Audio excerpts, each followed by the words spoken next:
Então... Eu acho que isso é muito doido mesmo, porque se eu falar dessas coisas que a gente tá conversando aqui no meu canal, eu não consigo sobreviver com o canal. Que eu acho que é a mesma coisa dessa questão de você... E vai ficar pior, porque você não consegue mais separar o influencer e os assuntos atuais do político.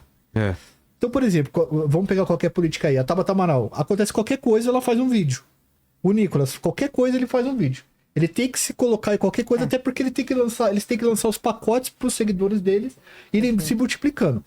Isso que a Carla tá falando é algo que vai muito além desse lance de ficar mostrando as coisas. Isso é controle. Isso é regra básica de segurança pública. O que é segurança? Para que existe a polícia militar? Na verdade, por que a polícia militar usa farda? Essas pessoas, elas usam as fardas, não é porque é bonita. É porque ela é uma polícia ostensiva. Ela tem que mostrar para a sociedade que ela tá ali. Você entende? Olha, pessoal, eu estou aqui neste lugar. Ou a polícia tá ali. A primeira coisa que a hora que chega, a primeira coisa que as pessoas veem é a polícia. O que o governador tá fazendo é controle, é ostensividade. É ali, ó. Eu tô aqui e eu estou vendo o trabalho de vocês. Por que não tá acontecendo? Todo mês, imagina todo mês você ter que sentar com o governador e explicar por que não funcionou tal coisa. Vocês dois, como secretários da Polícia Civil e da Polícia Militar, explicar assim, ó. Por que não foi tal coisa pra frente? Por que aumentou o número de homicídios? E aí, por exemplo, as instituições da sociedade civil coletam esses dados vão pra mídia, da mídia vão pra mesa do governador, da mesa do governador vai pro setor operacional, que são os chefes da Polícia Civil e da Polícia Militar, comandante da Polícia Militar. Cara, essa circulação que se faz, essa sistemática, faz com que a coisa aconteça. Mas não precisava chegar na mídia. Os caras mesmo, eles têm quem colete esses dados, mostra esses resultados, ou os próprios policiais, né, o próprio chefe da Polícia Civil, o próprio comandante da Polícia Militar, traz esses dados, os caras discutem e falam, ó, a partir de agora vai ser desse jeito. Pô, o governador que não fizer isso, que não faz isso, tá de brincadeira, pô. Tá de brincadeira, você não cuidar da segurança da sua própria casa, por pior que esteja. Agora também, com tanto de político que tá sendo preso aí no meio do bagulho, o presidente da Alerj sendo preso porque deu informação pro cara que é ligado à Comando Vermelho. Agora todo mundo soltou o cara. Pô, também, velho, vou falar pra você, tem uma coisa na sociedade que significa confiança, né? Um cara olha aquilo, ele não confia em ninguém.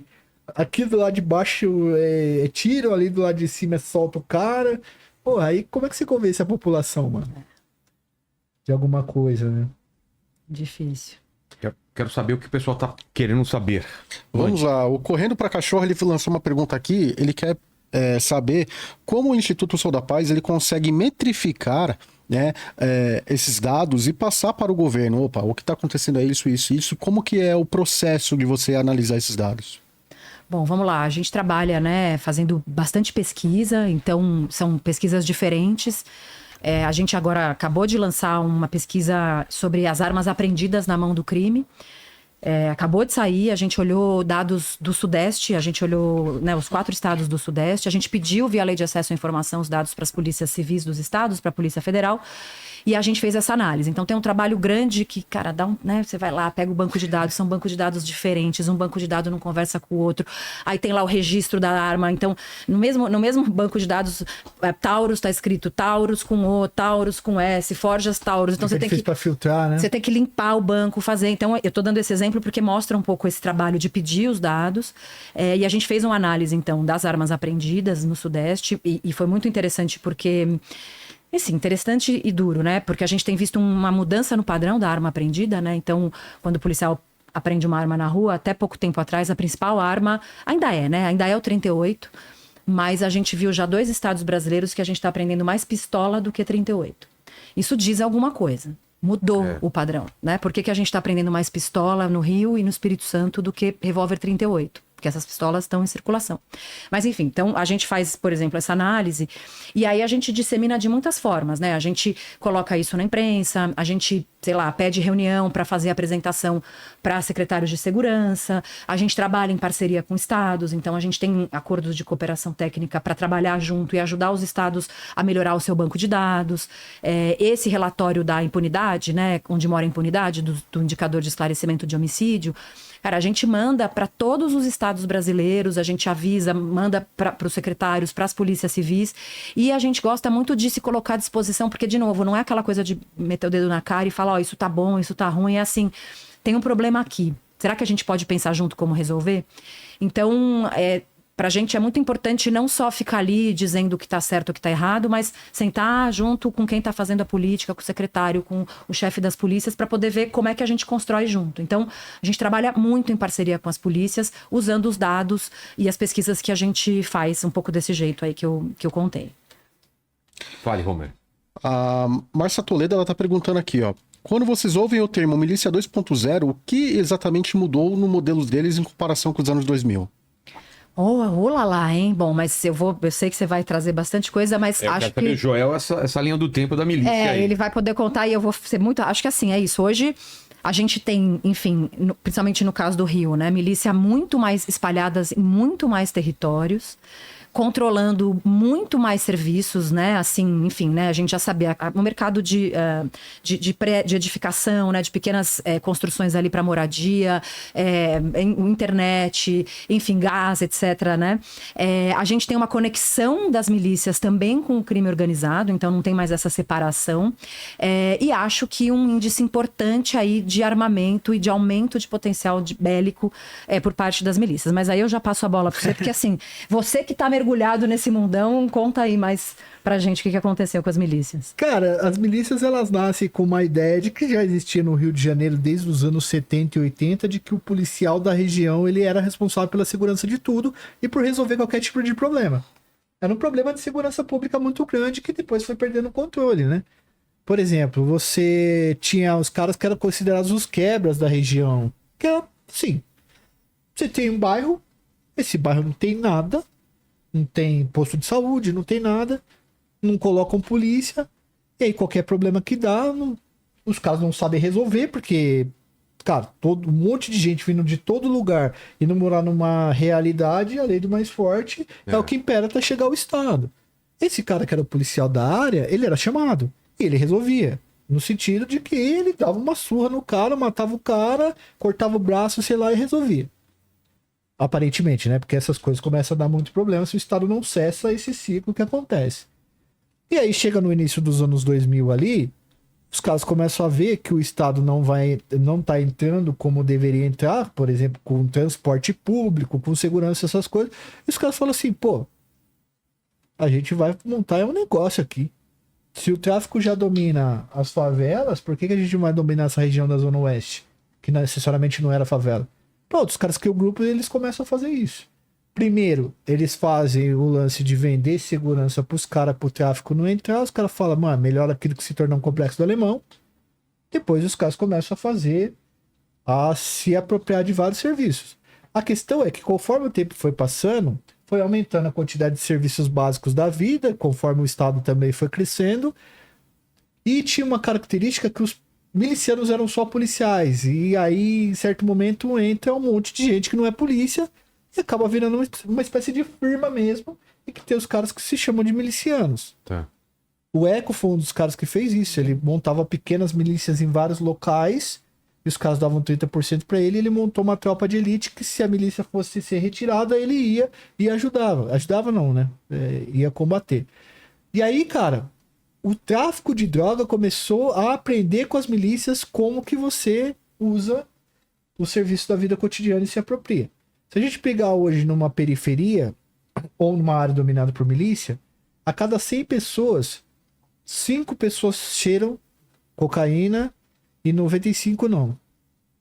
Então o tráfico de droga já não é mais aquela questão da... Os caras ainda batem muito na questão do tráfico de droga. Mas a internet, por exemplo, cada 100 pessoas 100 usam a internet. Então a milícia 2.0 que o pessoal tá falando aí, é uma que tá se apropriando de mais serviços do que antigamente se apropriava, tomando conta mais da vida dos outros. E aí, Carol, o que você estava dizendo? Eles estão criando economias informais gigantescas dentro das localidades. Vamos dar um exemplo aqui. Eles estão construindo prédios. Daqui a pouco a Marielle vai ser julgado o caso da Marielle e vai voltar tudo à tona isso daqui de novo. Eles estão construindo prédios enormes. Eles vão numa área de preservação ambiental permanente, desmatam, constroem 2, 3 prédios lá. Quer dizer, quem é da comunidade vai trabalhar de pedreiro, vai trabalhar limpando, vai trabalhar carregando material, aí o cara já monta um material de construção na localidade. Isso tudo vai esquentando a economia. Depois, o que eles fazem? Eles tentam aprovar, né, aquele prédio que já tá feito e tal para moradia via Alerj, via Câmara Municipal, tá ligado? Então os milicianos têm os seus contatos muito fortes ali, né, naquela região política. E aí eles vão se apropriando desse tipo de serviço que antigamente eles não se apropriavam. Então agora encanamento, tem lugar que os caras tá cobrando pra usar piscina, construindo piscina, hotel, uma série de coisas. E aí tem uma teoria já, que muitas pessoas já fazem ela, e eu estudo sobre isso e acho também, que o tráfico de drogas virou uma milícia, mano. Sim, se você pensar o que o Johnny Bravo faz, ele cobra uma série de taxas. Ele constrói também hotéis para abrigar membros de outras organizações não, mas de outros estados para ficarem ali. Cobra a taxa de proteção dos comércios. Esse sistema miliciano, ele acabou sendo abraçado pelo tráfico de drogas também, entendeu? Só que no caso da milícia são grupos menores e que... Eu não posso dizer que são menos combatidos, mas a preocupação maior é o CV e o TCP, né? O que é um pouco errôneo, assim. Do ponto de vista da população em geral, os caras acham que o miliciano ainda é ligado à polícia, coisas assim, sabe? Se você for fazer uma pesquisa entre as pessoas, elas vão considerar as organizações criminosas, tipo as facções, Comando Vermelho e TCP, muito mais perigosas, por exemplo, que as milícias ali que controlam regiões da Zona Oeste. Tudo a mesma coisa. Cara, é todo mundo bandido e controla território, pô. Agora tá tendo uma guerra porque eles estão se expandindo, o Comando Vermelho quer se expandir pela Zona Oeste e as milícias têm resistido a essa entrada do Comando Vermelho e tem se armado mais forte ainda. Mas é interessante, porque tem estudo que mostra que a maioria das operações é em área do CV, do terceiro comando, e tem pouca operação em área de milícia. Então é pra gente se perguntar por quê, né? Assim, a milícia tem uma origem nas instituições policiais. A gente sabe que o Rio, acho que uma diferença, essa coisa da milícia 2.0, a gente tem muito miliciano na política. Né? Então, miliciano fazendo curral eleitoral ali, enfim, né? Na Baixada. Então, eu acho que vai subindo aí pro segundo andar, né? Pro andar mais alto aí do crime. Então, acho que as milícias estão num lugar, não que o tráfico não esteja, a gente começa a ver o PCC também querendo fazer candidato, a gente viu nas últimas eleições um monte de operação, né? De lavagem de dinheiro, de pequenos bancos, pequenas fintech para financiar a candidatura. Mas eu acho que a milícia está num lugar ali de mais poder, talvez, do que o tráfico de drogas. Então, eventualmente, tem aí não sei se pesa menos a mão aí em relação ao território miliciano, embora, claro, acho que assim, a gente sabe, é um problema para quem mora na região, é tão ruim quanto, né? Então, mas enfim, acho que a gente pode ficar com isso no radar, sabe? Eu acho que Comando Vermelho e TCP, quando você fala que tá combatendo nos caras, a popularidade aumenta muito mais. Eu acho que essa questão pesa. Não que o Rio não faça operações contra as milícias, faz também. Faz, eu perguntei isso pro governador. Fala, Romer. A SWAT 88, ela quer saber sobre os crimes pequenos. Como é que a gente faz para combater eles, né? Crimes com pequenas armas. Celular, essas coisas. Tem que dar tiro. Vamos pra cima. Prendeu, matou. Vamos fazer pra cima. Não, mas ó, não é pra parecer que não é pra prender, gente. Ai, meu Deus, olha lá, depois... Porque, gente, tem que ter policiamento. Então, acho que a primeira coisa é investir... tem que investir em policiamento ostensivo, tem que fazer patrulhamento, e aí tem que fazer patrulhamento inteligente, então colocar policial nas áreas que concentram mais crime. Então tem estudos que mostram que é um nome meio frufru, mas de policiamento de hotspot, que aí são os pontos quentes. Então, cara, onde está concentrado o crime, você distribui a patrulha ali, etc, e você consegue reduzir o crime ali naquela área. Eu acho que essa pergunta leva a gente para uma outra questão, que é, beleza, a gente prendeu um criminoso que está fazendo um crime mais leve. E aí? A polícia prende, a justiça solta? Essa é a pergunta de milhões, e eu sei que vocês estão discutindo bastante aqui. E eu acho que tem duas dimensões, assim. Eu acho que talvez a gente tenha... E a gente não tem dados suficientes para isso. A gente sabe que, por exemplo, a audiência de custódia, que é aquela audiência que o cara passa para ver se ele, quando foi preso, se ele apanhou, etc. 60% das pessoas que passam em audiência de custódia ficam presas. Então, 40% são soltas porque tinha alguma ilegalidade ali na prisão. Então, a gente precisava entender melhor, e não tem dados para isso, para qual crime essas pessoas são soltas. Elas são soltas no caso de roubo, quando ela rouba com arma, ou nesse caso elas ficam presas. Então eu tô perguntando isso porque eu acho assim, eu tô me dedicando muito para entender essa frase, assim, o quanto é verdade que a polícia prende e a justiça solta. Então, eu não nego que haja uma dimensão disso, mas eu acho que a gente precisa primeiro, né? Pra justiça não soltar, nesses casos de crime mais leves, a gente precisava ter uma coisa que a gente não tem, que é um sistema de informação que integre todos os sistemas de justiça dos estados. Hoje tem aquela história, a gente pode tirar um RG por estado. Ó, que fácil. Então ficou fácil combater o crime, né? Então eu tiro meu RG aqui, eu sou preso aqui, tenho meu registro ali. Se eu vou lá e cometer meu crime, enfim, no Rio de Janeiro, vão puxar minha ficha ali de antecedentes, eu vou estar belezinha. Então tem uma questão que é, a gente precisa também integrar esse banco de dados para que o juiz, quando ele for fazer ali a audiência de custódia, a primeira análise, ele veja, pô, esse cara já cometeu 3 crimes em outros estados. Então eu acho que tem uma dimensão, nesse sentido, talvez a justiça solte mais do que deveria, porque a gente tem um buraco grande aí em relação a essa questão da integração dos dados.